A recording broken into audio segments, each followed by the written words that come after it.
दिवस आहे आणि कालच्या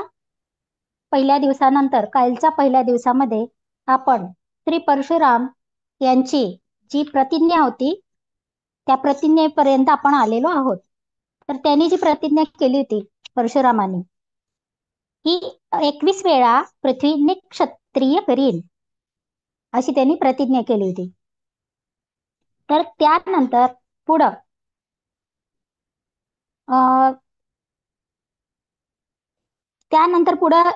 ज्या वेळेला ब्रह्मदेव त्यांना म्हणतात, कारण अतिशय क्रोधायमान झालेले असतात परशुराम झालेल्या प्रकारामुळं. आपले वडील जमदग्नी आणि आई रेणुका यांची अवस्था बघून त्यांना पुनर्जन्म मिळाला.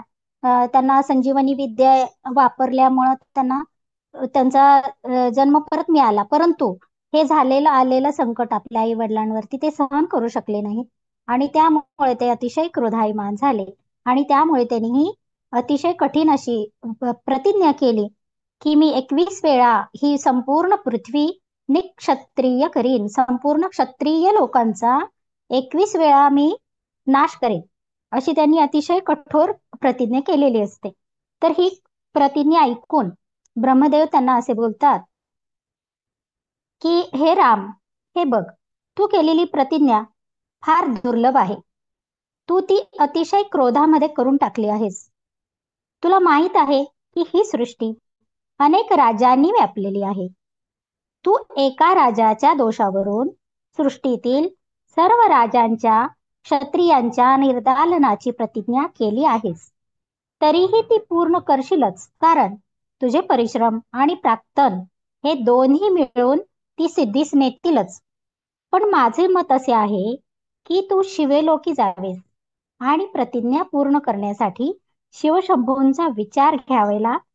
याचे कारण हे आहे, का शिवशंभूंचा विचार घ्यायचा? भूमंडलावरचे बहुतेक सर्व नृप, जे काही राजे आहेत त्यावेळेचे, हे बहुतेक सर्व राजे भगवान शिवांचे सेवक भक्त आहेत आणि याच राजांचे निर्दालन करायचं अशी प्रतिज्ञा परशुरामाने केलेली असते. तर हे सर्व सेवक भक्त आहेत, ते सर्वजण आपल्या अंगावर शिवकवच धारण केलेले आहेत. त्यामुळे शिवाय त्यांचे हनन दुरापास्त आहे. जर ते शिवभक्त आहेत, त्यांनी शिवकवच धारण केलेलं आहे आणि त्या राजांना जर पराभूत करायचं असेल तर तुला शिवांची आज्ञा घ्यावी लागेल. यासाठी तू शिवांची आराधना कर, असे ब्रह्मदेवानी यांना सुचवलेलं आहे. तेव्हा शिवाज्ञा प्राप्त करून तू हे तुझे नियोजित कार्य पूर्ण करू शकशील. कारण प्रयत्नांबरोबर काही उपायही करायला हवे. केवळ शक्ती आहे, सामर्थ्य आहे, शस्त्र अस्त्र आहेत, केवळ त्यांचाच उपाय न करता ज्या कोणाची या राजांना शक्ती उत्पन्न झालेली आहे त्या सर्वश्रेष्ठ शक्तीपर्यंत जाऊन तू त्यांना मन वळवण्याचा प्रयत्न कर, असा योग्य सल्ला ब्रह्मदेवानी परशुरामांना दिलेला आहे. त्यामुळे सर्व उपक्रम सिद्ध होतात. आपल्या गुरुदेवांकडून श्रीकृष्णाचे वज्र आणि मंत्र ग्रहण कर. त्यामुळे दुर्लभ्य वैष्णव तेज आणि शिवशक्ती प्राप्त होईल. त्रैलोक्य जिंकू शकेल असे दुर्लभ शस्त्र शिवदेवांकडे आहे, ते तू मिळव. ते आपले दिव्य पाशुदत्त अस्त्र तुला देतील. ते दयाळू आहेत व ते तुझ्या गुणांवर प्रसन्न आहेत. तेव्हा त्यांच्याकडे शस्त्रास्त्रांची प्राप्ती करून ये, असा सल्ला ब्रह्मदेवांनी परशुरामांना दिलेला आहे. मग परशुराम शिवांच्या आराधना करण्यासाठी बाहेर पडतात. शिवलोकामध्ये जायला निघतात. शिवलोक तेथून 1,00,000 योजने उंचावर होता. त्यानंतर शिवलोकाचं इथं अतिशय अनुपम्य वर्णन दिलेलं आहे की त्या शिवलोकाच्या ठिकाणी कसे भुवन होते, ते परशुराम तिथे जाऊन कसे पोहोचले, तिथली व्यवस्था कशी होती. त्यानंतर ते शिवशंकरांना भेटले.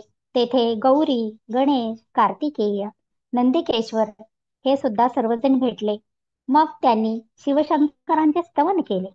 ते ऐकून कृपासागर श्री भगवान शंकरांनी त्याला आपल्या जवळ बसवून घेतले आणि आपल्या कृपादृष्टीने त्यांच्याकडे पाहून ते म्हणाले, हे बटो, तू कोण आहेस कोणत्या कार्यासाठी तू येथे आला आहेस सांग बरे.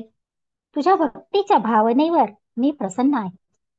तेव्हा मनात काय असेल ते सर्व सांग. रामाने आपली सर्व कथा त्यांना सविस्तर निवेदन केली. तेव्हा शिवशंकरांनी त्याला म्हटले, हे वत्स, तू आजपासून मला माझ्या कार्तिकेयासारखाच आहेस. तुला मी अतिदिव्य मंत्र आणि कवच देईन.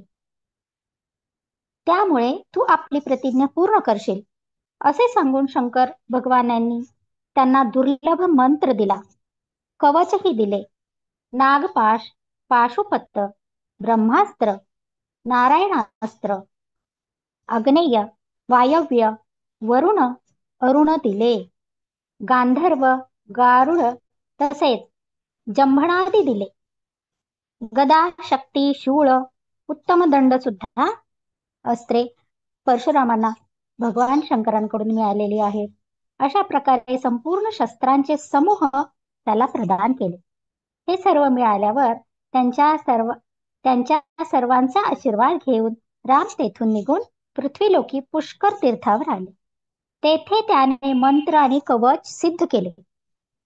नंतर त्याने उत्साहाने राजाला संपूर्ण सैन्यासह पराभूत करून नष्ट करून आपले साध्य पूर्ण केले व ते नंतर पित्याकडे जमदग्नी ऋषींकडे निघून गेले. त्यानंतर त्यांनी एका राजाचा पराभव केलेला आहे. प्रतिज्ञेतील एकाच राजाचा आतापर्यंत पराभव झालेला आहे. इथून पुढे आपण आता मृग आणि मृगी यांची कथा ऐकणार आहोत. तर ही कथा फार सुंदर दिलेली आहे इथं, ज्याच्यातून आपल्याला काहीतरी शिकण्यासारखं आहे. तर हे परशुराम पुष्कर तीर्थावरती आपली साधना करीत असताना त्या नदीच्या तीरावरती त्यांना एके दिवशी स्नानासाठी सरोवराच्या पाण्यात मध्यभागी उभा असताना रामाला एक दृश्य दिसले. भीतीने थरकाप उडालेला एक मृग तेथे पाणी पिण्यासाठी धावत येताना दिसला. त्याला आश्चर्य वाटले की येथे जवळपास कोणी शिकारी नाही. वाघ सिंहाचे आवाजही येत नाहीत. मग हा मृग एवढा भ्यायलेला का आहे? परशुराम त्याच्याकडे पाहतच राहिला. तेव्हा त्याने पाहिले की तो मृग आणि नंतर तेथे आलेली मृगी म्हणजे हरिण आणि हरिणी असे दोघे पाणी पिऊन एका झाडाखाली जाऊन बसले. परशुरामाच्या अस्तित्वामुळे त्यांची भीती नाहीशी झाली होती आणि ती विश्रांती घेत तेथे बसले. तेव्हा त्या दोघांच्यात सुखसंवाद सुरू झाला. त्या मृगाने रामाची सर्व कथा आपल्या सहचरीला सांगितली आणि तो म्हणाला, याची भक्ती अजून रुजू होत नाही, कारण भक्ती ही 3 प्रकारची असते, उत्तम, मध्यम आणि कनिष्ठ. याची भक्ती मध्यम प्रकारची आहे. यावेळी मृगीने आपल्या सहचराला विचारले, आपण हे ज्ञान कुठून मिळवले? मृग म्हणाला, या परमपुण्यवान पुरुषाच्या दर्शनाने मला हे ज्ञान प्राप्त झाले आहे आणि इथून पुढचेही ज्ञान मला प्राप्त असेच होईल. या परशुरामाला उत्तम प्रतीची भक्ती केल्याशिवाय मंत्र सिद्ध करता येणार नाही. जर याने अगस्त्य मुनींकडून उत्तम भक्तीचे ज्ञान प्राप्त करून घेतले तर त्याला मंत्र सिद्ध करता येईल. अगस्त्य मुनी कृष्ण प्रेमामृत नावाचे स्तोत्र सांगतील. तेव्हा त्यांना मंत्रसिद्धीचे आणखीही काही उपाय या मुनींकडून मिळतील. आनंदप्रद तत्वज्ञानाचा उपदेश यांच्याकडून प्राप्त केल्यामुळे त्यांना मंत्रसिद्धीचे कार्य साधेल आणि प्रतिज्ञा पूर्ण करण्यास ते फार उपयुक्त ठरेल, असे मृग बोलतो.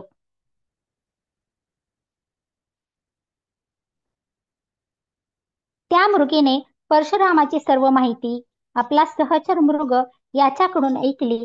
तेव्हा तिला आपल्या मृग होण्याबद्दल उत्सुकता वाटली. तिला आश्चर्य वाटले की आपण मृग का झालो, मग मृग आणि मृगी आपण कसे काय झालो? त्याबद्दल तिनं मृगाला विचारले की याबद्दल. तेव्हा मुनिवर, आपण आम्हाला याबद्दल सांगाल काय? वसिष्ठ ऋषी म्हणाले. त्या मृगीने विचारले, आपण असे काय केले होते ज्यामुळे आपल्याला ही पशुची तिर्यक योनी मिळाली आहे? तेव्हा मृग सांगू लागला, प्रिये, या जगात भव म्हणजे जन्म घेण्याचे एकमात्र कारण आहे. सर्वांसाठी मृग सांगत आहे की या जगात जन्म घेण्याचे एकमात्र कारण आहे भाव. भाव म्हणजेच भावना.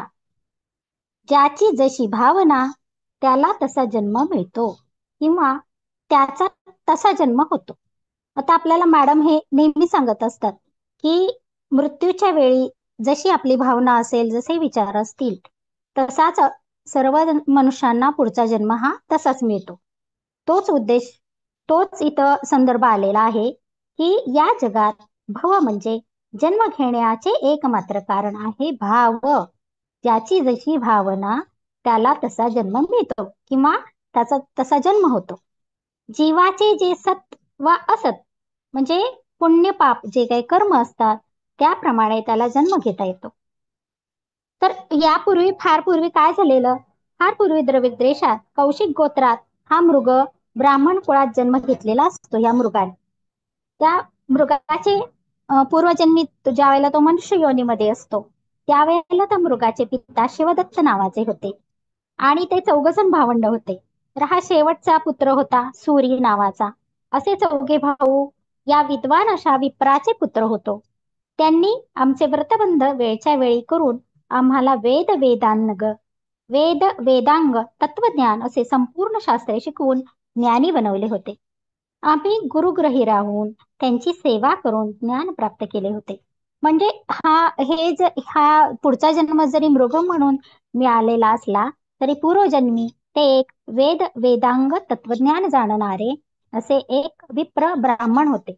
तरी सुद्धा त्यांना पुढचा जन्म मृगाचा का मिळाला असा आपल्याला प्रश्न येतो. तर असेच एके दिवशी आम्ही सर्वजण एका पर्वतावर गेले होतो. म्हणजे ते 4 भाऊ मनुष्य योनीमध्ये असताना एका पर्वतावर गेलेले होते. नदीवर स्नान करून सूर्याला अर्घ्य दिले. नदी काठावर आणि पर्वतावरची वनस्त्री आणि पशुपक्षी यांची अवर्णनीय अशी शोभा पाहत आम्ही विहार करीत होतो. तेथे एक धबधबा होता. त्याच्या आवाजाने आम्ही तिकडे पाहत होतो. तेथील सौंदर्य शोभा न्याहाळीत होतो. तेव्हा त्या धबधब्याचे पाणी जिथून पडते तेथे अगदी उंच ठिकाणी एक हरिणी पाणी प्यायला आलेली दिसली. या 4 भावांनी ती उंच ठिकाणी एक हरिणी पाणी प्यायला आलेली पाहिली. ती पाणी पित असताना एक शार्दूल तेथे आला. शार्दूल म्हणजे सिंह. हरिणी पाणी पित असताना तेथे एक सिंह आला. त्याला पाहून ती मुर्गी घाबरली. सिंहाला पाहून ती मुर्गी घाबरली. पण त्या शार्दूलाने तिला एका झेपेतच पकडले. हे दृश्य पाहून मी इतका घाबरलो की वाट फुटेल तिकडे पळत सुटलो. म्हणजे वरती हरिण आणि सिंहाने हरिणीला पकडलेला आहे. हे दृश्य बघून हे व्यक्ती म्हणजे सूरी नावाचे जे विप्र होते, जे विहार करायला आलेले असतात, ते इतके घाबरतात की वाट फुटेल तिकडे पळत सुटतात. घाबरणं आणि भीती ह्या भावनेमध्ये ही व्यक्ती गेल्यामुळे सूरी हे विप्र भीती या भावनेमध्ये गेल्यामुळे त्यांचं पुढं काय झालं बघा. ते दृश्य पाहून मी इतका घाबरलो की वाट फुटेल तिकडे पळत सुटलो आणि एका उंच जागेवर खाली खोल दरीत पडलो आणि पडल्यामुळे मरण पावलो. म्हणजे त्यांचा मृत्यू होताना काय झालं, त्यांनी सिंह एका हरणीला पकडतो आहे असं पाहून भीतीमध्ये गेले ते आणि भीतीच्या भावनेमध्ये खाली पडून त्यांचा मृत्यू झाला.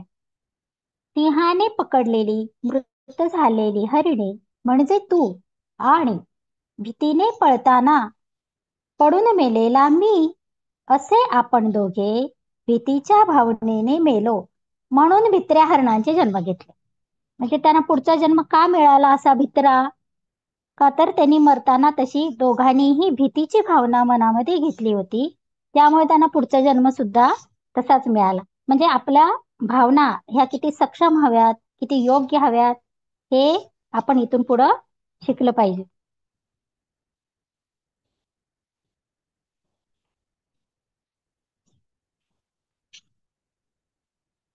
यानंतर परशुरामांचं बरीच पराक्रम वृत्तांत पुढे दिलेले आहेत की त्यांनी भगवान शंकरांना कसं प्रसन्न केलं, त्यानंतर भगवान विष्णूंना कसं प्रसन्न केलं आणि त्यांच्याकडून काय काय मिळवलं हे इथं पुढं खूप छान माहिती त्यांनी दिलेली आहे. भार्गव चरित्राचे 2-3 असे अध्याय आहेत. भार्गव चरित्र 3 असे पुढचे भरपूर अध्याय आहेत. आणि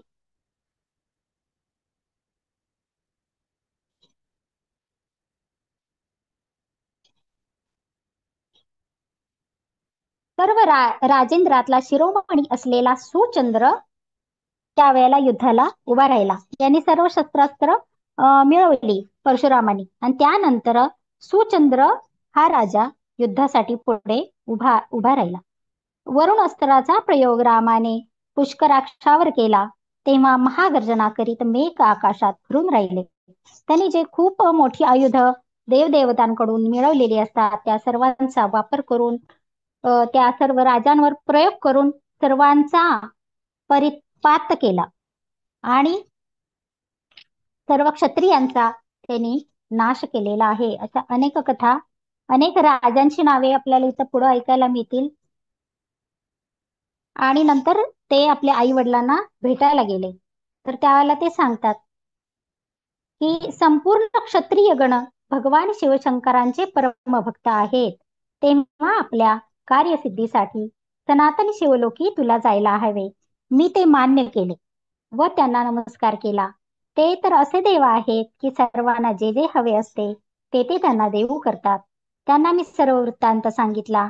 त्यांनी सर्व काही ऐकून घेतले आणि प्रसन्न होऊन त्यांनी मला सर्व सिद्धी देणारे त्रैलोक्य विजय नावाचे कवच दिले.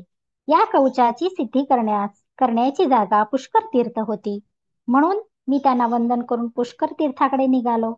मी या कवचाची सिद्धी प्राप्त केली. नंतर कार्तवीर्याशी लढून त्याचा पराभव केला आणि पुन्हा शिवलोकी गेलो. तेथे स्कंद आणि गणेश यांना नमस्कार करून शंकरांना भेटलो.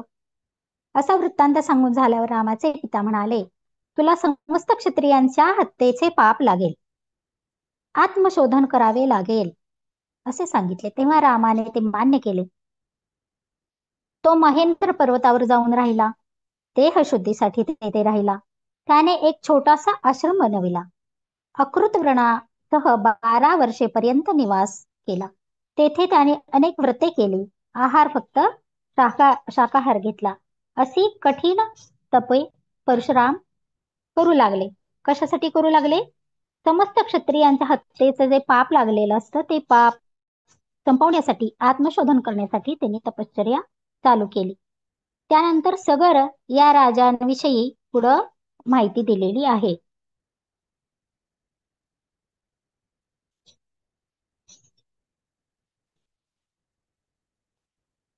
सर्व शिरोमणी 12,000 राजांना परशुरामाने नष्ट केले.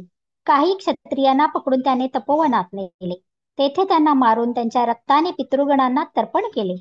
सर्व तपोवनातील मुनींच्या बरोबर राहुल त्यांच्या साह्याने आई वडिलांचे श्राद्ध केले. अशा तऱ्हेने पितृऋणातून मुक्त झाल्यावर तो त्याच तपोवनात मुनींच्या सहवासात राहू लागला. तेथे त्याने 5 सरोवरे बनवली. या सरोवरांच्या परिसरात त्यामुळे प्रसिद्धी मिळाली. तेथे त्याने आपल्या पितरांसाठी अक्षय तृप्तीची सोय करून ठेवली. स्नान, दान, तप, होम, ब्राह्मण भोजन आणि तर्पण इत्यादींना तृप्त करण्याची सोय केली. हे स्यमंतक नावाचे तीर्थक्षेत्र पापक्षालनासाठी प्रसिद्धीस आले.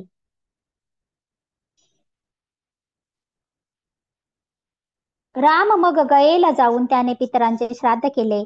चांद्रपाद नावाचे एक शेषस्थान तेथून पुढेच आहे. ते पितरांना मुक्ती देणारे स्थान आहे. येथेही राम गेला आणि तेथील कर्मकांड पूर्ण करून त्याने पितरांना मुक्त केले.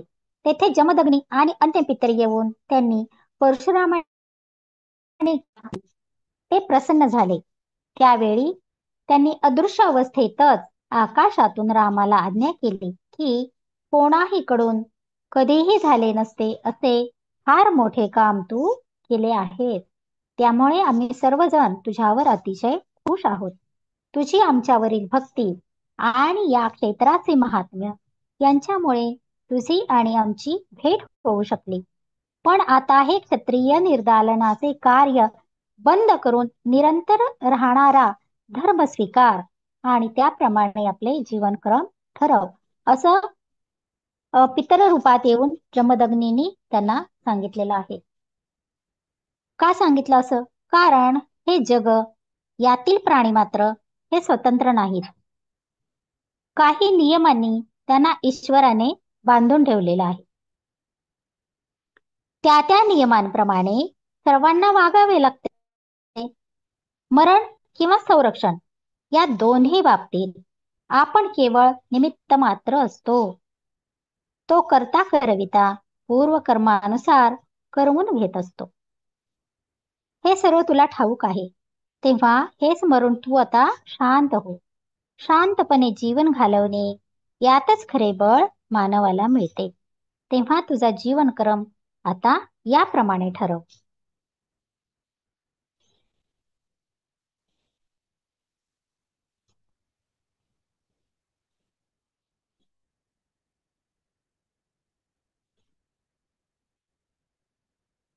और्य मुनींच्या आश्रमातली कथा पुढे एक आलेली आहे. सगरोपाख्यान झाल्यानंतर त्याच्यामध्ये ते सगर राजा आणि त्याच्या वंशावळी आलेले आहेत. तर या राजांना पुत्र संतान नसतं. राजा अतिशय बलाढ्य पराक्रमी आणि संपत्तीवान असतो, परंतु त्यांना पुत्र संतती नसल्यामुळं ते और्य मुनींच्या आश्रमामध्ये आलेले आहेत. तर और्य मुनी सांगतात, राजन, तू आपल्या पत्नींसह येथे काही दिवस वास्तव्य कर. शांत चित्त होऊन इथे राहा. मग बघू आपण काय करायचं ते ठरवू. राजाने त्यांची आज्ञा मानून तो काही दिवस आश्रमात राहिला. त्याच्या दोन्ही राण्या मोठ्या भाविक होत्या. त्या स्वतः तेथे आश्रमात गुरुदेवांची सेवा करू लागल्या. त्यांची भक्ती पाहून गुरुमुनी ही अत्यंत प्रसन्न झाले. म्हणजे या राजाच्या राण्यांनी स्वतः आश्रमामध्ये गुरूंची सेवा केली. म्हणजे त्यांनी स्वतःच्या राजगृहामध्ये जरी त्यांनी ऐश्वर भोगलेलं असलं किंवा त्यांनी इतर सेवकांकडून घेतलेली असली, तरी या ठिकाणी मात्र त्यांनी सेवाभाव हा मनापासून केलेला आहे. तेथे त्यांनी असं मनात नाही विचार आला की मी राणी आहे किंवा मी राजा आहे आणि मी कशी सेवा करू, कसं करू, कारण माझेच भरपूर सेवक आहेत, असा विचार न येता सेवाभाव हा अतिशय पवित्र मनात ठेवून त्यांनी गुरुमुनींची, और्य मुनींची आणि इतर सर्वांची मनापासून सेवा केलेली आहे. त्या स्वतः तेथे आश्रमात गुरुदेवांची सेवा करू लागल्या. त्यांची भक्ती पाहून गुरुमुनीही अत्यंत प्रसन्न झाले. मग त्यांनी एके दिवशी राजाला बोलावून घेऊन आपल्याजवळ त्यांना बसवून घेतले. ते म्हणाले, आपण दोघी माझ्याकडून जो हवा तो वर मागा, मी तुम्हाला देईन. अर्थात राण्यांनी त्यांच्याकडे संततीसाठी वर मागितला. और्य मुनी म्हणाले, मी आपणास वर देत आहे. तुझ्या दोन्ही राण्यांना पुत्र प्राप्ती होईल, पण फक्त एकीला एक पुत्र होईल आणि दुसरीला 60,000 पुत्रांची प्राप्ती होईल. कोणाला कोणता वर पाहिजे ते सांगा. वैदर्भीने एक पुत्र हवा म्हणून वर मागून घेतला, तर दुसरीने 60,000 पुत्रांची इच्छा व्यक्त केली.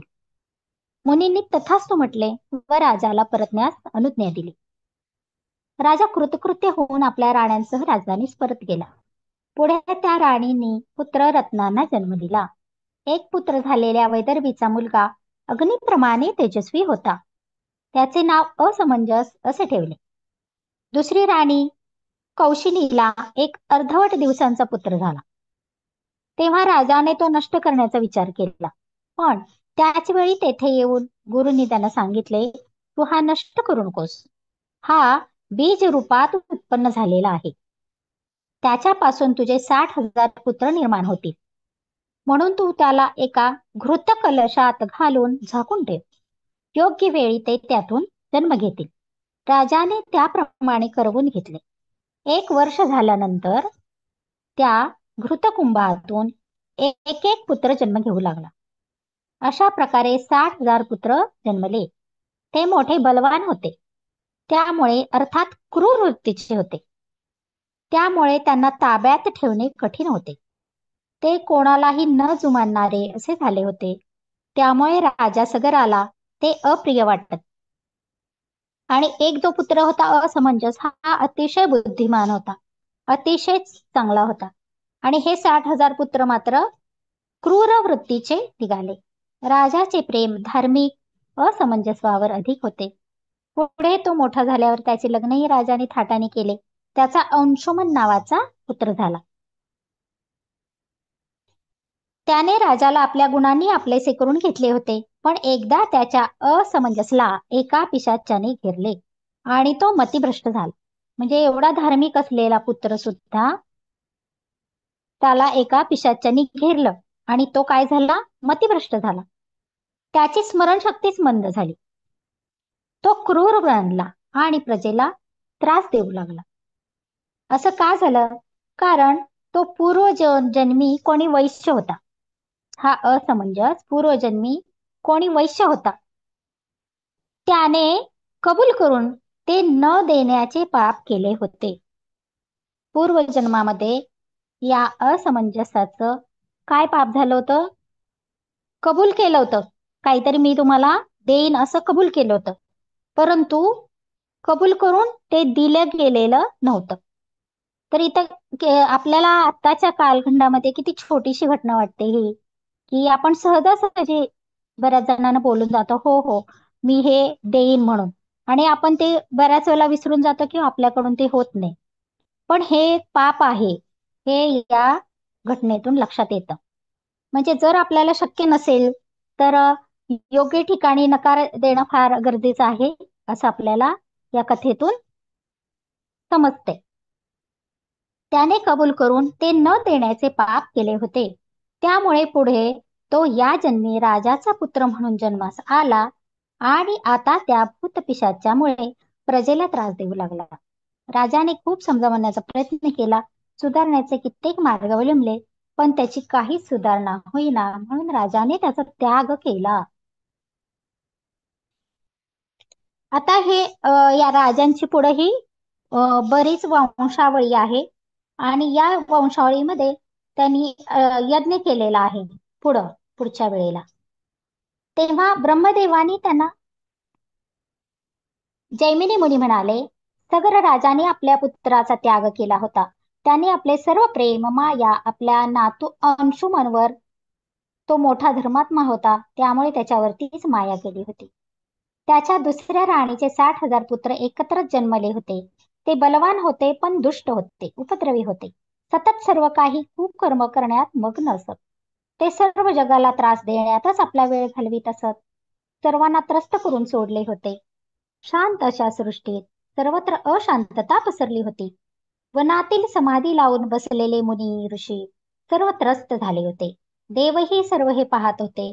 जेव्हा त्यांनी पाहिले की जे चालले आहे त्यात सुधारणा काहीच होत नाही, सर्वत्र अशांतता पसरली आहे, वातावरण सर्वत्र भीतीचे झाले आहे, तेव्हा देव सर्व एकत्र आले आणि त्यांनी ब्रह्मदेवांना जाऊन यावर काही उपाय आहे का हे विचारले. तेव्हा ब्रह्मदेवानी त्यांना कपिल मुनींकडे जायला सुचवलं. अर्थात ते तपस्वी आपल्या साधनेतून जेव्हा मुक्त होतील, थोडा काल ते जेव्हा विश्राम करतील, अशा वेळी त्यांना आपली समस्या सांगा आणि उपाय विचारा. हे कपिल मुनी हे सतत साधनेमध्ये असतात, सतत ध्यान धारणेमध्ये असतात, सतत ते ज्या वेळेला साधना करत असतात त्यावेळेला, ज्या वेळेला ते थोडा वेळ विश्राम करतील, तेवढाच वेळ तुम्ही शोधा, तेवढाच वेळ गाठा आणि त्याच कालखंडामध्ये तुम्ही आपली समस्या त्यांना सांगा, कारण त्यांचा जास्तीत जास्त वेळ हा साधनेमध्ये जात असतो. अशा वेळी त्यांना आपली समस्या सांगा आणि उपाय विचारा. याप्रमाणे करा. ब्रह्मदेवांचे हे कथन ऐकून सर्वजण त्यांनी सांगितल्याप्रमाणे कपिल मुनींकडे गेले. त्यांनी आपली समस्या सांगितली आणि जगाला या दुष्टांकडून नष्ट होण्यापासून वाचवण्याचा मार्ग कोणता ते विचारले. कपिल मुनींनी आपले नेत्र उघडले आणि मृदू स्वरात ते म्हणाले, हे सगर पुत्र सर्वजण आपल्याच कर्माने नष्ट होतील. आपण काहीही करण्याची आवश्यकता नाही.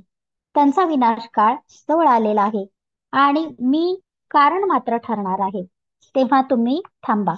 म्हणजे हे कपिल मुनीच त्या 60 सगरपुत्रांचा नाश होण्याचं कारण ठरणार आहे, तसे कपिल मुनी स्वतःच सांगत आहेत. आपण ती वेळ यायची वाट पाहूया, तोपर्यंत स्वस्थ राहा आणि बघा माझ्या क्रोधाग्नीत ते सर्वजण भस्म होते. तोपर्यंत थांबा. मला सर्वजण भयरहित होतील. सर्व देवांचे दुःखही दूर होईल. प्रतीक्षा करा म्हणजे आपल्या इच्छित साधाल. असं कपिल मुनींनी त्यांना आश्वासन दिलेलं आहे.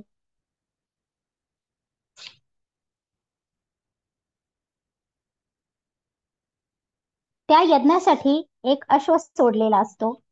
सगर राजांनी यज्ञ जो केलेला असतो त्यावेळेला एक अश्व सोडलेला असतो आणि तो अश्व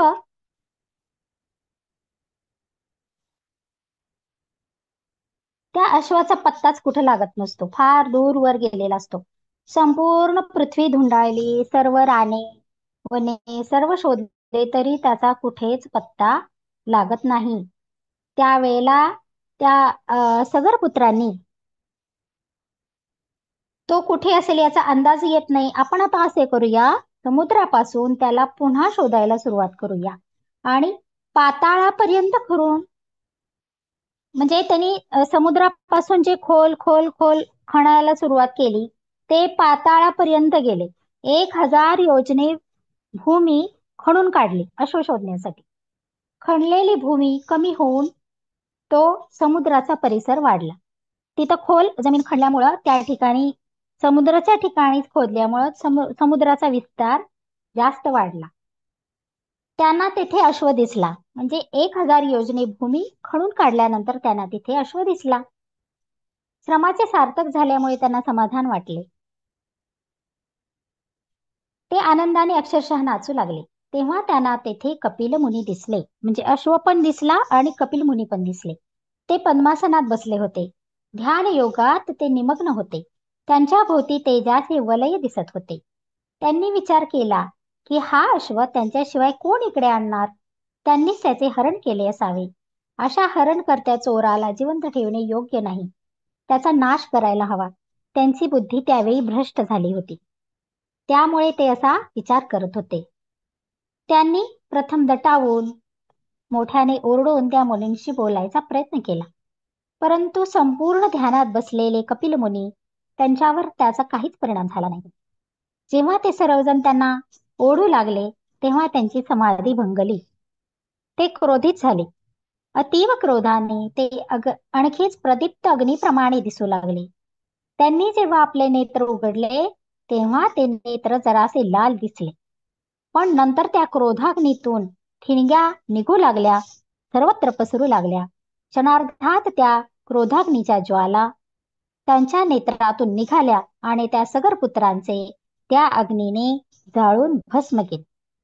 तेथेच भस्माचे ढीगच्या ढीग पडले होते. कारण ते 60,000 होते ना, सगरपुत्र होते ते. त्यामुळे त्या त्या सगरपुत्रांना अग्नीने जाळून भस्म केले. तेथेच भस्माचे ढीगच्या ढीग पडले होते. जन्मभर पाप करणाऱ्याचे याशिवाय दुसरे काय होणार. अशा रीतीने कपिल मुनींनी आपल्या क्रोधाग्नीने ध्यानातून त्यांना क्रोधाग्नीच्या ज्वाळांच्या माध्यमातून त्यांचा विनाश केलेला आहे.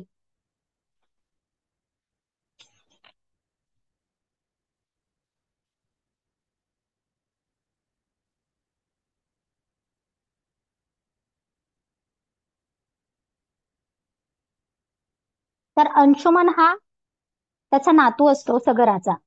तर अंशुमनचा पुत्र दिलीप राजा. दिलीप राजापर्यंत आपल्याला बऱ्यापैकी माहिती आहे. दिलीप राजांनंतरचीच जास्त माहिती आहे. यापूर्वीची आपल्याला कथा आपण ऐकलेल्या नाहीत. तर तो दिलीप राजा हा होता.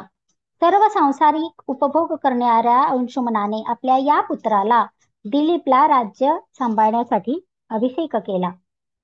दिलीपने धर्मशास्त्राप्रमाणे प्रजेचे पालन करून राज्य सांभाळले होते. याच दिलीपचा पुत्र भगीरथ हा खूप प्रसिद्ध होता. भगीरथाची पण माहिती आहे तुम्हाला. भगीरथाने गंगा कशी पृथ्वीवरती आणली. तर हाच तो भगीरथ, दिलीप पुत्र भगीरथ. तो धर्म अर्थ यात जाणकार अतिकुशल तसेच शूरवीर बलवान असा होता. आता हे जे आपण आता जे कपिल मुनींनी क्रोधाग्नीने भस्म केलेले सगरपुत्र 60,000 होते त्यांची कथा ऐकली. त्यांचाच हा पुढचा जो वंशावळीतला हा भगीरथ आहे.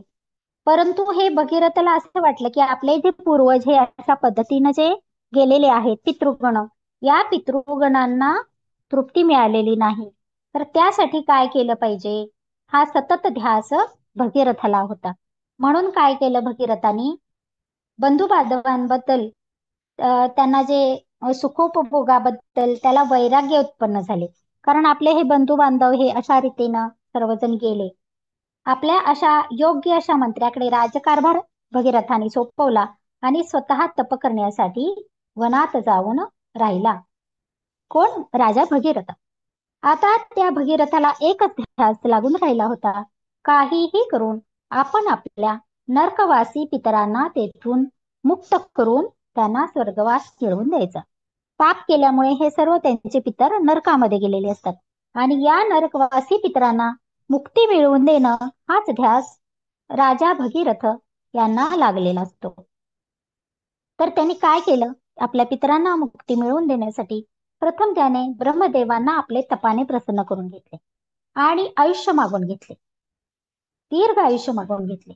त्यानंतर गंगेसाठी तपश्चर्या केली, ती प्राप्त करून घेतली. गंगेला पृथ्वीवर येण्याचे वरदान मिळविले. ती जमिनीवर येण्याचे वेळी तिला तिचा वेग थोपवून धरण्यासाठी शिवशंकरांची पण तपश्चर्या केली. हे सर्व कशासाठी केलं भगीरथाने? केवळ आपल्या पितरांना नरकातून मुक्ती देण्यासाठी केलेलं आहे. तर त्या गंगेला तिचा वेग थोपवून धरण्यासाठी शिवशंकरांची सुद्धा तपश्चर्या केली. पहिली ब्रह्मदेवांना प्रसन्न करून घेतलं, त्यानंतर शिवशंकरांना प्रसन्न करून घेतलं आणि गंगेसाठी सुद्धा त्यांनी तपश्चर्या केलेली आहे. मेरू पर्वताच्या शिखरावर उभे राहून श्री शंकरांनी गंगेला आपल्या जटेत सामावून घेतले. त्या जलात मगरी, सुसरी इत्यादी जलचरही होते. ते सर्व जलासह शिवशंकराच्या जटेत मावले गेले. तेथून त्यांना बाहेर पडता येईना. भगीरथाने जेव्हा हे पाहिले, तेव्हा त्याने पुन्हा शंकरांची आराधना केली, त्यांना प्रसन्न करून घेतले व त्याचा प्रसाद म्हणून गंगेला भूमीवर आणायचे कठीण काम सुरू केले. पृथ्वीवर गंगा नदी भगीरथाने आणलेली आहे शिवशंकरांची आराधना करून.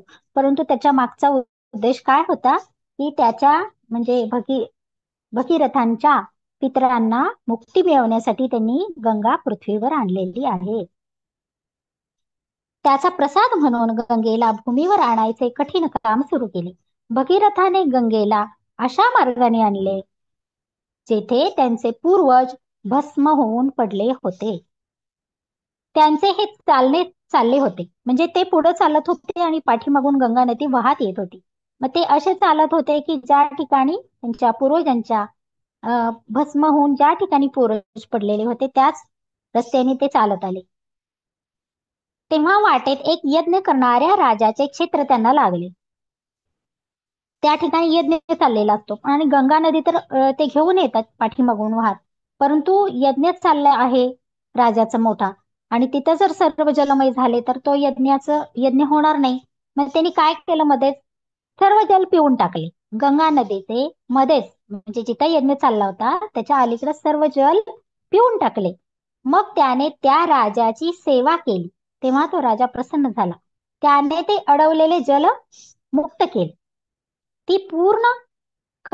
ती खूप कालपर्यंत जटांमध्ये राहिली, म्हणून तिचे जान्हवी हे नाव रूढ झाले.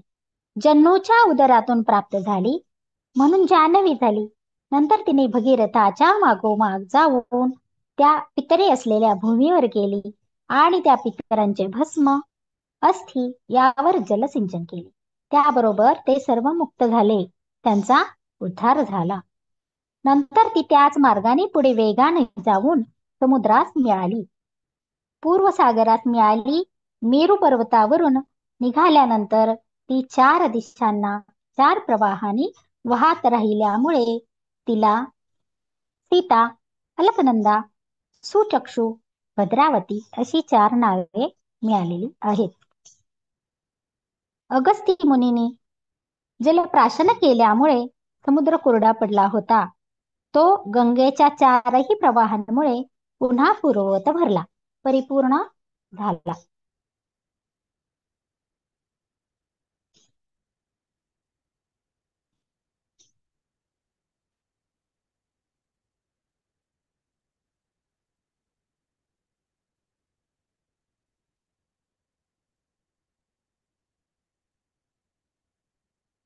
यानंतर गांधार लक्षण वर्णन असे एक प्रकरण आहे. आजवर होऊन गेलेल्या अनेक आचार्यांची विविध मते विचारात घेऊन सुरुवातीपासून शेवटपर्यंत अशा अलंकारांचे वर्णन करतो की जे अगदी प्रसिद्ध आहेत. इथं गांधर्व म्हणजे इथं कला विभाग आलेला आहे आणि त्या कला विभागामध्ये गायन, स्वर या संबंधी माहिती आहे. तर याच्यामध्येच त्या स्वरांमध्ये अलंकार वगैरे येतात. जे आपल्याला वर्णाने विशेष रूपाने आणि विशिष्ट प्रकारे युक्त असतात त्यांना अलंकार म्हणतात. ते नाट्य, गीत आदी कृतींमध्ये वापरले जातात. वाक्य, अर्थ, पद, योग आणि अलंकार या सर्व पैलूंनी त्यांची पूर्तता होते. मनकंठ आणि शिर या तीनांमध्ये त्यांचा उगम होतो. ते उत्तम समजावे. म्हणजे ज्या वाक्याचा, ज्या शब्दाचा उच्चार मनकंठ आणि शिर या तीनही स्थानांमध्ये होतो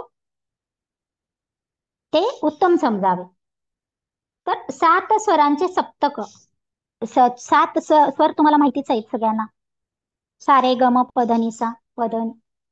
तर हे जे 7 स्वरांचे सप्तक असते ते 3 ग्राम आणि 21 मूर्छना असतात. त्याच्यामध्ये काय असतं? 3 ग्राम आणि 21 मूर्छना असतात. तान हे उपनाम आहे. असे हे संपूर्ण स्वरमंडल असते. 7 स्वरांची नावे अशी आहेत: षड्ज, ऋषभ, गांधार, मध्यम, पंचम, धैवत, निषाद, सौवीरा, मध्यमा, हरिणा असे हे 7 स्वरांची नावे आहेत. लता मंगेशकर पंचम स्वरात नेहमी गायचं. हा पंचम स्वर एक आपल्याला बऱ्याच जणांना. गांधार राग हे सर्वांना माहित आहे. निषाद एक माहित आहे. जे गायक लोक आहेत ज्यांना स्वरांचं ज्ञान आहे त्यांना हे सर्व राग आणि स्वर हे नक्कीच परिचित असतील. तर त्यांची इथं थोडी माहिती दिली. तसेच 3 ग्राम असतात. मंद्र, मध्यम आणि तार हे ग्राम आहेत. सप्तके त्यांच्या चढ उतारावरून चतुर्थ शुद्ध मध्यम होते. क्रमानुसार हे सप्तक होते. नंतर आता मंद्र सप्तक येते. गायनाविषयी आणि त्याच्या स्वराविषयी या प्रकरणामध्ये आपल्याला माहिती ऐकायला मिळेल. यापूर्वी आपण ही मला वाटते कुठं ऐकलेली नाहीये म्हणून आपण वाचतोय. निसर्गात वर्ण 4 असून विचारही 4 प्रकारचे असतात. त्यांचे 8 प्रकारचे विकल्प असतात. देवांचे अलंकार 16 प्रकारचे असतात. वर्ण प्रसंचारी, सृजन, अवरोहन आणि आरोहण या 4 प्रकारचे असतात. तसेच ते स्थायी किंवा चर अशा 2 प्रकारचे असतात. विस्वर आणि अष्टकला अशा 2 प्रकारचे स्थानी अलंकारात असतात. कुमार आणि वामन असेही त्यांना सांकेतिकपणे म्हणता येईल. उपजत कलेस अगणित म्हणतात. त्यात निष्ठप्त स्वरात वृद्धी समजतात. त्याचे 2 भाग स्नेय व कमलाकल असतात. विदुरात प्रमाणित धसबिंदू नसतो. त्यानंतर वर्णाच्या कला केल्या जातात. एकोत्तर स्वराचा षड्ज लावला असता परमस्वर बनतो.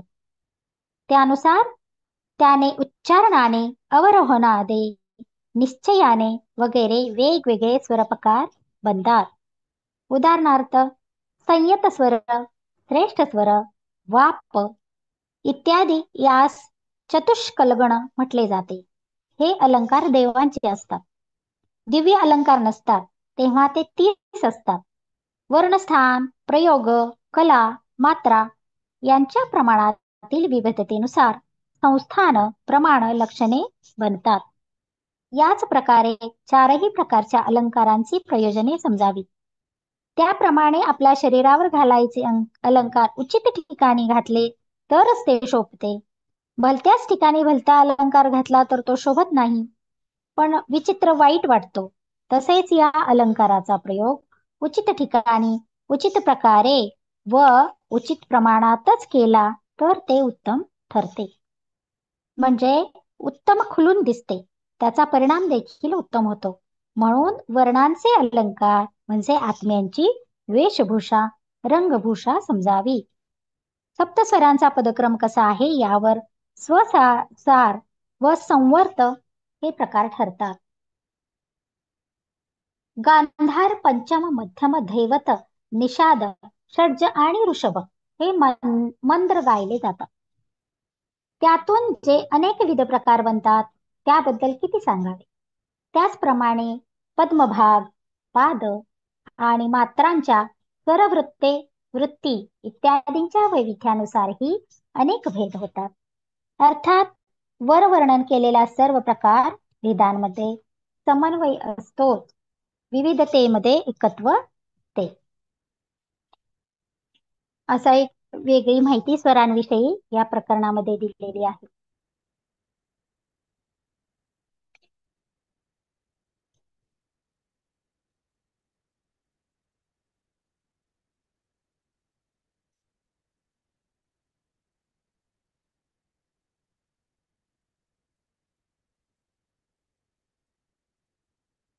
श्री सुतमुनी म्हणाले,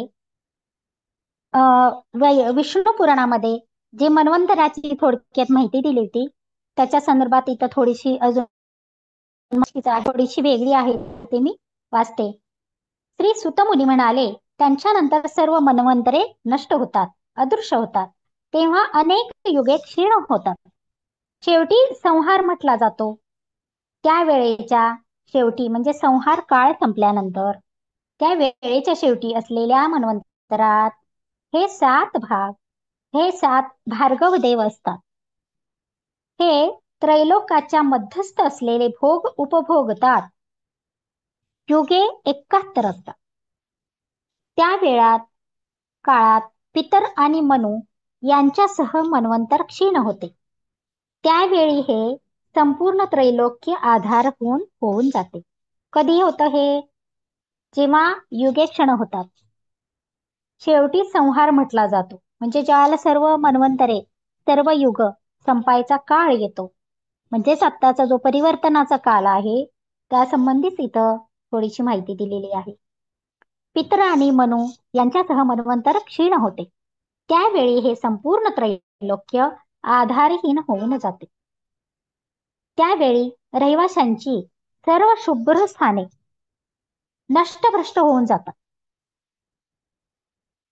तारे, नक्षत्र ग्रहांपासून अलग होऊन मोडून तोडून जातात. म्हणजे ग्रहांपासून नक्षत्र आणि तारे हे सुद्धा मोडून तोडून जातात, कारण हा संहार कालच आलेला असतो, शेवटचा प्रलय काल आलेला असतो. जे जे कल्पवासी असतील ते ते सर्व नष्टभ्रष्ट होतात, महालोकात निघून जातात. तसेच तिन्ही लोकीचे स्वामी जे त्यांचे संचालक असतात ते महालोकास निघून जातात. तेथे अजित आदिगण असे 14 चिरंजीव असतात.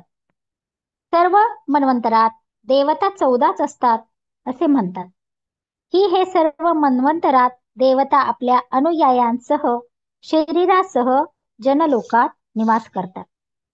अशा प्रकारे महालोकातून निघून जनलोकात निवास करतात. म्हणजे हे वरवरचे जे आयाम आहेत त्याचीही मराठीतली नावं आहेत. महालोक, जनलोक, पृथ्वीलोकापासून वरवर जसं जाऊ तशा या आयामांमध्ये, कारण त्यांची तेवढी साधना तपश्चर्या झालेली असते, त्यामुळे जरी प्रलय काल आलेला असतो तरी ते वरच्या आयामामध्ये आपल्या तपस्येच्या माध्यमातून, साधनेच्या माध्यमातून ते वरच्या आयामामध्ये जाऊ शकतात. अशा प्रकारे महालोकातून निघून जनलोकात निवास करतात. अशा प्रकारे सर्व देवांचे जाणे पूर्व झाल्यावर तेथील स्थावरांच्या आत्तापर्यंत सर्व भूत प्राणी मात्र यांचे स्थलांतर झाल्यावर भूलोक, म्हणजे ह्या प्रलय काल हा देवांच्या स्थानापासून हा भूत प्राणी मात्र आणि भूलोकापर्यंत असा वरून खाली आलेला आहे. भूलोक तसेच महालोक या सर्व भागातील स्थाने शून्य होतात. सर्व वेदही कल्पवासींबरोबरच वर जातात. त्यानंतर ब्रह्मदेव, देव, ऋषी, पितृगण, दानव यांचा संहार करून युगक्षयातील दिवस आल्यानंतरच सर्गाची स्थापना करतात. म्हणजे हा सुद्धा युगक्षयातील दिवस आल्यानंतरच सर्गाची स्थापना करतात. या त्यानंतर ब्रह्मदेव, देवऋषी, पितृगण, दानव यांचा संहार म्हणजे सर्वांचा संहार हा होणारच असतो आणि त्यानंतर परत सृष्टीची निर्मिती होणार असते. 1004ही युगांची चौकडी जेव्हा व्यतीत होते म्हणजे संपते, म्हणजे ही जी 4 युग आहेत, कृत, त्रेता, द्वापार, कलियुग, या 4 युगांची चौकडी ज्या वेळेला संपते तेव्हा ब्रह्मदेवाची एक रात्र होते. अशा प्रकारे त्यांची अहोरात्र होत असते. असे हे भ्रमण प्राणी मात्रांचे 3 प्रकारचे असते. नैमित्तिक, प्राकृतिक, तिसरे आत्यांतिक. ब्रह्मदेवांचे नैमित्तिक म्हणजे प्रसंयम कल्पदाह आहे. प्रत्येक प्राण्याच्या निर्मितीस प्राकृत करणे क्षय होय. ज्ञानाने करण्याला अत्याधिक म्हणतात. त्याला कारणांची काहीच गरज पडत नाही. त्याला ज्ञान आहे काय होणार आहे काय नाही, त्याला कारणांची काहीही गरज पडत नाही, कारण द्यायची काही गरज नाही. कारण त्याला माहित आहे की हे उत्पत्ती, स्थिती आणि लय हे चक्र हे कायम चालूच असतं. त्यामुळं जो काही ज्ञानी आहे त्याला कारणाची काहीही गरज पडत नाही. तो समजून असतो की हे चक्र हे चालू आहे, हे असंच राहणार आणि तो ती गोष्ट समजावून त्यांनी घेतलेली असते, एक्सेप्ट झालेली असते. त्रैलोक्यातील निवासी देवांचा संहार यानंतर करतात. प्रहाराच्या शेवटी प्रलय केला जातो. ब्रह्मदेवांना जेव्हा झोपायचे वाटते तेव्हा ते सर्व प्रजेचा संहार करतात. नंतर 4ही युगांची चौकडीचा अंत होतो. युगांचा क्षय होतो. त्यावेळी ब्रह्मदेव सर्व प्रजेला आपल्या आत्म्यात सामावून घेतात. बघा, म्हणजे हे ब्रह्मदेवांचा हा संपला, दिवस अहोरात्र संपली, एक दिवस आणि एक रात्र अहोरात्र संपली की युगाचा क्षय होतो आणि त्यावेळी ब्रह्मदेव सर्व प्रजेला आपल्या आत्म्यामध्ये सामावून घेतात. म्हणजे हा त्यांचा खेळच आहे की शेवटी आपण म्हणतो प्रलय होणार, हे होणार, ते होणार, नाश होणार, परंतु हा ब्रह्मदेवांचा जो खेळ आहे, हे ब्रह्मदेव आपल्या पूर्वस्थानामध्ये ब्रह्मदेवांच्या आत्म्यामध्ये सर्वांना सामावून घेणार असतात. म्हणून हे सर्व काही चाललेलं असतं. ज्यावेळी सर्व प्रजांचा संहार होतो तेव्हा म्हणजे त्याला काय काय लक्षणं होतात, त्याला संहाराचा काल येतो त्याला आता त्यातली थोडी थोडी दिसायला लागलेली आहेत. ज्यावेळी सर्व प्रजांचा संहार होतो तेव्हा प्रथम वर्षाचा सतत अभाव म्हणजे पावसाचा अभाव होतो, पाऊस कमी पडतो. पाण्याच्या अभावाने सर्व पृथ्वी निवासी नष्ट होतात. पाण्याचं प्रमाण पृथ्वीवरील कमी होतं, पाणी कमी मिळतं सर्वांना, भूमीमध्ये विलीन होतात. त्या अशा स्थितीत सूर्य 7 पटीने आपल्या सप्त आणि तप्त किरणांनी तेजस्वी होऊन प्रवेश करतात. म्हणजे आता हे सूर्याचं तेज, सूर्याग्नी हे जे वाढणार आहे ते अतिशय प्रदीप्त होऊन सूर्य प्रकाशित होणार आहे, उष्णता वाढणार आहे, तेच याच्यामध्ये दिलेलं आहे की त्या अशा स्थितीत सूर्य 7 पटीने आपल्या सप्त आणि तप्त किरणांनी तेजस्वी होऊन प्रवेश करतात. भूमी खालील जल सुद्धा त्याच्या तापाने शुष्क होऊन जाते. जमिनीखाली जे काही पाणी आहे ते सुद्धा सुकून जातं, नाहीच होतं. अशा प्रकारे प्रदीप्त भूमीवर अग्निप्रमाणे भूमीला जणू जाळून टाकते. जलाचा नाश झाल्यामुळे अग्नीचा प्रभाव वाढतो. सर्वत्र दाहन प्रक्रियेमुळे कासवाच्या पाठीसारखी शुष्क आणि कडक अशी पृथ्वी होते. कारण जलाचा नाश झालेला असतो आणि सूर्याची किरणे प्रदीप्त झालेली असतात, अग्नी वाढलेला असतो, तेज वाढलेलं असतं. त्यामुळे सर्वत्र दाहन क्रियेमुळे म्हणजे उष्णतेमुळे कासवाच्या पाठीसारखी जमीन शुष्क आणि कडक होते, तिच्यावर काहीच शिल्लक राहत नाही. असे अस्तित्व नष्ट होते. अशी ही प्रलय काळाची पुढची अवस्था आहे. सर्व विश्व त्यावेळी अम्लरेषाप्रमाणे चमकणारा होऊन जातो. सर्व प्राणी सृष्टीवरचे समुद्रातील त्यांचे अस्तित्वच नाहीसे होते. पृथ्वीनंतर पाताळ, आकाश, स्वर्ग अशा क्रमाने हा तप्त अग्नी सर्वांना जाळून भस्म करतो. सहस्त्र प्रयुत अर्बुद योजनांपर्यंत अग्नीच्या ज्वाळा जणू कालानल होऊन राहिलेली असते. इतका हा अग्नीचा दाह वाढलेला असतो. भूलोक, भुवरलोक, स्वर्लोक, महरलोक सर्वांना जाळून भस्म करतो. त्यावेळी हे जग जणू लोहाचा तप्त गोळाच भासतो. त्यानंतर नभमंडलात हत्तीच्या कळपाप्रमाणे मेघ गर्जनेसह गरजत येतात. ते मेघ विविध रंगाचे असतात, रत्नांप्रमाणे चमकत असतात. मेघांचे आकारही विविध प्रकारचे असतात. ते अतिशय भीतीदायक आभासतात. तशात ते अतिविशाल मेघ भयंकर गर्जना करतात. नंतर ते मेघ त्या प्रज्वलित अग्नीला शांत करतात. आपल्या मुसळधार वर्षावाने ते मेघ त्या भयंकर अग्नीला शांत करतात. अग्नीचे अस्तित्वच ते आपल्या वर्षावाने नाहीसे करून टाकतात आणि संपूर्ण जग आपल्या जलाने भारून टाकतात. ज्ञानी लोक या संपूर्ण जलाला एकमात्र सागर मानतात. भूमी, जल, आकाश, वायू या सर्वांचा एकच एक सागर बनतो. इतकी जलमय पृथ्वी होते, सृष्टी होते संपूर्ण. पहिलं सूर्याच्या तेजामुळे सर्व अग्नी भस्मसात करतो. त्यानंतर सर्व जलमय होते. भूमी, जल, आकाश, वायू या सर्वांचा एकच एक सागर बनतो. अग्नी नष्ट झाल्यामुळे सर्वत्र अंधाराचे राज्य पसरते. त्यावेळी तेथे काहीही दिसत नाही. पृथ्वी, समुद्र सर्व बाजूनी दैव जलच जल दिसत असते. ते जल एका जागी स्थिर असल्यासारखे दिसते. सर्वत्र पाणीच पाणी म्हणून त्या स्थितीला सलिल असे म्हटले गेले आहे. अर्णव नावाचा जलसाठा पृथ्वीला घेरून उभा राहिलेला असतो. अंब असेही नाव आहे. कशाला? पाण्याला अंब असेही नाव दिलेले आहे. एकार्णव, नारा अशीही अन्य नावे त्याला दिली गेली आहेत. ब्रह्मदेव अशा वेळी कोणतेही कार्य करीत नसतो. त्यांचे सर्व व्यापार बंद असतात. एका ब्रह्मदेवाचेच अस्तित्व असते. ते अनेक नेत्र असलेले, अनेक चरण असलेले, सहस्र मस्तके असलेले, सहस्र बाहू असलेले, सुंदर मन असलेले प्रथम प्रजापती त्रयमय असे पुरुष अर्थात परम पुरुष असतात. अपूर्व असे भासतात. 4 युगांची एक सहस्र चौकडी इतका काल गेल्यानंतरही जलमय स्थिती झालेली होती. कधी? हे 4 युग संपल्यानंतर ही अशी स्थिती झालेली होती. तेव्हा त्यांची रात्र झाली होती. प्रकाशाचा अभाव आणि शयन इच्छेमुळे जरी ते विश्रांती घेत असतात तरी त्यांना 7 महर्षी गण मात्र पाहू शकत असतात. बघा, सप्तर्षी जे आहेत त्यांचं फार महत्व आहे.